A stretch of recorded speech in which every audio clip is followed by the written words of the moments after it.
Welcome back to another episode of Handloader TV, and we're rolling right along with our series on World War II small arms, so this episode is just a continuation of that. And to help us out with this, we have my good friend, Mike Venturino. He's very knowledgeable when it comes to these firearms. In fact, he literally wrote the book on shooting World War II small arms. So we've got a pretty neat German rifle here, huh? Or carbine, I guess. Carbine, you got it right. I got it right this time. I have to eat my words. I said that the U.S. M1 carbine was the only one I really liked. That's wrong. These German G33 40s are exquisite guns. If you don't like them, I mean, they're loud, like I complained about the others. They kick a little bit more, like I complained about the others. But they're so exquisitely made. They weren't made in Germany. They were made by the WWII company in Czechoslovakia. I think that eventually became what we know as the CZ company, but I'm not sure about that. But the Germans had to make these. They only made 250,000 of them. They were intended initially for mountain troops. That's why they have the steel plate on them here. Oh, yeah. And that way, they used them as walking sticks when going across ice fields and such. Their actions are so beautifully made that thousands, hundreds, maybe thousands, have been made into custom rifles. You can see the bolt is hollow. See there? Oh, yeah. And if you take the stock off, there's lightning cuts in the action. This one was made in 1941. I got it out of Florida. A friend in Florida called and said, I can get you one of these at a pretty good price. I said, fine, I'll take it. When it came, somebody in Florida was smart because they greased it up, had it all so it wouldn't rest in that Florida humidity. It took me hours to get all that grease off this thing to shoot it. But I'm glad they did because they left a pretty nice rifle behind. Yeah, it seems like most of the bluing is still in pretty good condition. Yeah, and it's a lightweight rifle too. In addition to being short, it's fairly light. It's fairly light for those mountain troops. I've heard that German paratroopers carried them too, but I don't know for sure. I know the mountain troops used them. I know they were a very sought-after souvenir at the end of the war. I can believe that. Yeah. And then you were saying that a lot of custom gunsmiths got a hold of the actions and they made beautiful custom Mauser actions out of them. I had one gunsmith try to buy this from me at a good price. He said, I'll tear it apart for the action. I said, no, you're not tearing this gun apart. This thing's all original and it's never been monkeyed with. Yeah, well, it's good to see one because these are pretty rare. Yeah, I like the gun. I haven't had an opportunity to shoot it a lot, but I have shot it. It does bark, and it does have some significant recoil. But if you can shoot a 30-06, you can handle this. Right, it's a pretty similar cartridge, right? 8 by 57 millimeter Mauser, which the Germans called 7.2 by 57 millimeter. Right. See? So I'm sure you have a favorite load for... Always. Yeah. I have a favorite load for everything, Jeremiah. I believe that. I shoot the 200 grain hollow point boat tail or the 195 grain Hornady soft point. And I shoot both of them over 47 to 48 grains of Varget powder. Okay. I prefer Winchester brass. It's a little bit thinner walled, and so you're not crowding the powder charge. I don't like the compressed powder. So that makes sense. I like that. And if you can see the sights, which I'm getting so I can't see them as good, you can shoot these pretty darn good. Pretty accurate. You'll find out pretty soon. And it's still a fairly short sight radius on this, huh? Yeah. But still a pretty accurate rifle, huh? Typical German, they put a beautiful rear sight on it with no adjustment for windage, and then they put a drift adjustable front sight in it, but they put these hoods on it over. You have to take that hood off, and you can drift it with a little punch, but then put the hood back on it. I've seen these hoods sell for $35, $40. Just for the hood? Just for the hood. Wow. But they shoot pretty darn good for what they are. Well, very good. One quick question before we go and hit the range with this guy.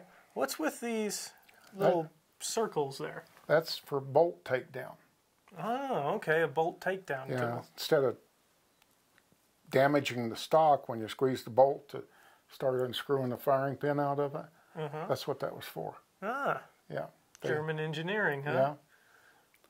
Very cool. They thought of just about everything. I've never seen a German weapon that I didn't like. Really? Yes. I'll say that for them. Well engineered, well thought out. Very cool. Sometimes over-engineered, but I like quality. Yeah, me too. And I have a soft spot for a lot of these old German rifles. I don't know.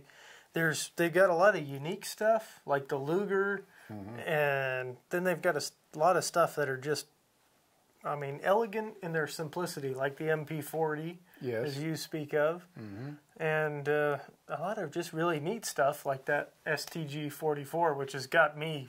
I drool over that thing. That's one of my favorites. But I'm also really excited to take this out to the range and shoot it. So, what do you say? Any last-minute thoughts before we go? No, bring a shoulder pad. Bring a shoulder pad. All right. Sound advice. So we got the German carbine benched in. Target's down there at 100 yards as usual. And I got Mike back here spotting for me. You ready, Mike? I'm ready. All right, let's throw some lead down range and see if we can hit anything.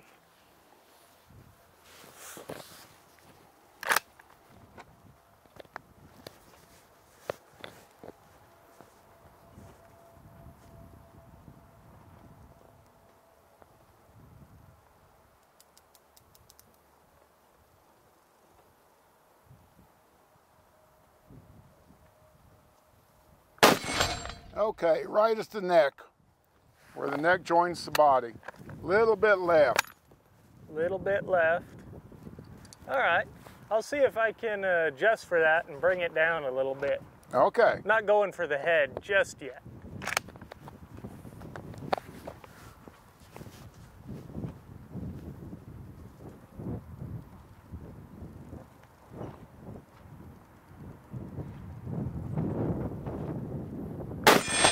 Good hit. Center for elevation, about 3 inches right of center. 3 inches right of center. Yeah, good hit. Okay.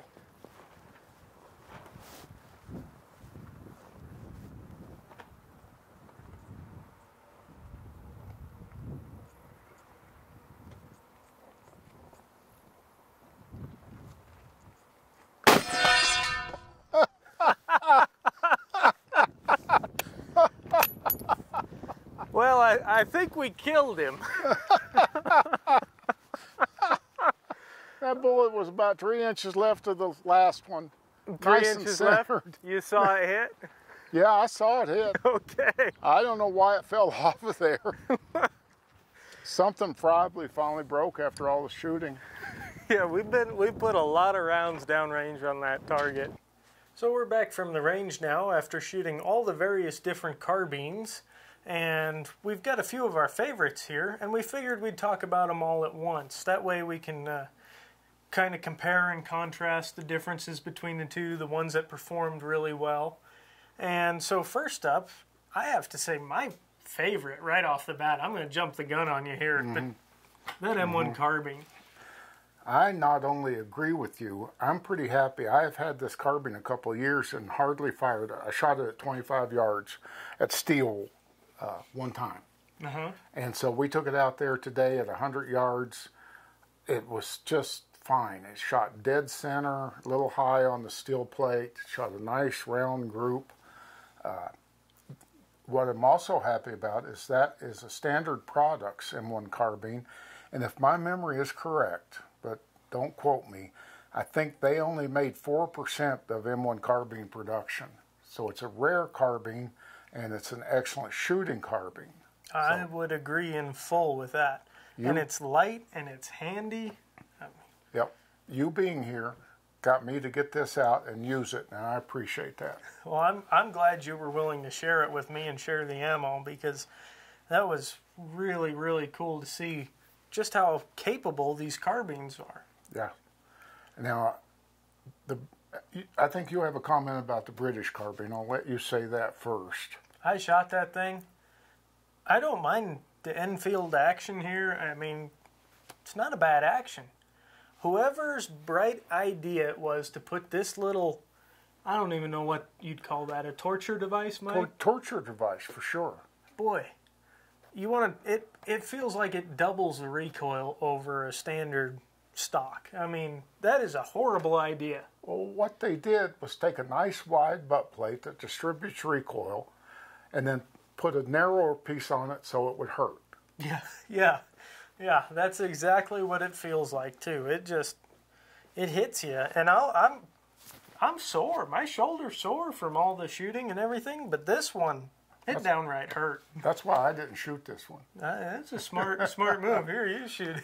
No. But actually, it didn't shoot too terrible, and I probably would have shot better had it not been for that. I mean, yeah. I know I was kind of anticipating the recoil a little bit on that. It's got a lot of good points. It's got a 10-round magazine. It's got a flip-up sight with good adjustments. The only thing wrong with it is that butt plate. I agree with you. Mm-hmm. So then we also shot this Mauser here. And this is a really cool Mauser. And we'll have separate videos detailing all of these. Be sure to watch for those as they're released. But this Mauser did really well, I thought. That's a G33/40 that the Czechoslovakians made under German rule. And the Germans' main reason for having them was mountain troops. And see how they reinforced the butt for knowing men were going to use those to walk across ice fields and such. Right. To protect the butts. The action on this is unbelievably smooth. I've seen very few sporting rifles and very expensive sporting rifles that were, the actions were as nice as that. I can attest to that. It was smooth as butter. I mean, it felt really nice. And if I recall, we only got a 3-shot group with this because we had some technical difficulties and we killed the steel plate at 100 yards. Not me, you. I'm trying to pass the blame off, but he's not going to let me forget that. Yeah, it was a beautiful thing. He hit that target and it just went boom. And you'll hear us all laugh. Be sure to watch the video on that one because it was a lot of fun to shoot. My only complaint about this rifle is the rear sight, the open rear sight. It's close to the front sight. I think if the Germans had been more involved in, say, target shooting a little bit, they would have put a rear sight back here, peep sight. But that was something, I'm glad you mentioned that because that's kind of something to go back to the British and the other carbines we've shot and talked about and have separate videos on, is the British one has a nice long sight radius, Mm-hmm. Mm-hmm. But that was kind of, if I recall, the Mosin had a real short sight radius as well. Yes. The Japanese also. And the Japanese also. And interestingly, we got pretty poor performance out of both of those, if I recall. Both. We shot a Mosin Model 38. We shot a Japanese Type 44. Neither one shot very well. Not at all. Mm-mm. And the sights weren't too bad. I think the shorter sight radius probably had something to do with that. And then the Mosin trigger and the Japanese trigger wasn't all that good either. But right. They're both a lot of fun to shoot and very interesting to get to compare and contrast and kind of see the weapons that were used around the world. I'd like to wrap up by saying I've read that on some of the Pacific Islands, the Japanese love to infiltrate at night, and Marines love to have an M1 carbine in the foxhole with them because they had 15 rounds before they had to load it again. Yeah, I can believe that. Out of all of them, I think that's a clear winner. Of the carbines, most definitely. And we only scratched the surface with information on each of these rifles. Again, we'll have videos on them, but if you really want to learn more about these rifles, and you need to check out Mike Venturino's book, Shooting World War II Small Arms. He's got his loads in there for these rifles, which we shot a lot of. Mm-hmm. He's got all kinds of numbers and manufacturing and when and where and all kinds of information. So be sure to check that out. It goes a lot more in depth than we can do in these videos. And lastly, I'd like to thank you for opening up your vault here and showing us these firearms and talking with me about them. I'd like to thank you for bringing your enthusiasm to my house. Anytime. I had so much fun, and I hope you guys can see that in the video. This was just, it was two guys getting together, talking about rifles they love, and I'm learning all about them, and it was just so much fun. So I really appreciate it. I also need to thank Ted Tompkins, our official gopher. He was running around like crazy, painting targets, getting us food, whatever we needed, ammunition. He kept us shooting, and I really appreciate that. So special thanks to Ted. And Chris Downs, he's the videographer and photographer. He's behind the scenes. You don't get to see him, but he does all the awesome camera angles, and he's filming us now as we speak. And then lastly, a special thanks to Don Polachek, the owner of Wolf Publishing, who made this trip and everything here all possible. So I thank Don too. He's been a good boss to me. Me too. And he don't pay me to say that. So with that said, thank you so much for watching. If you like this video, don't forget to give us a thumbs up and let us know. And don't forget to subscribe and hit the bell icon so you're notified when we post our next video.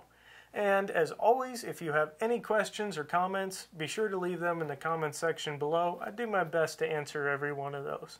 And I will see you guys in the next episode.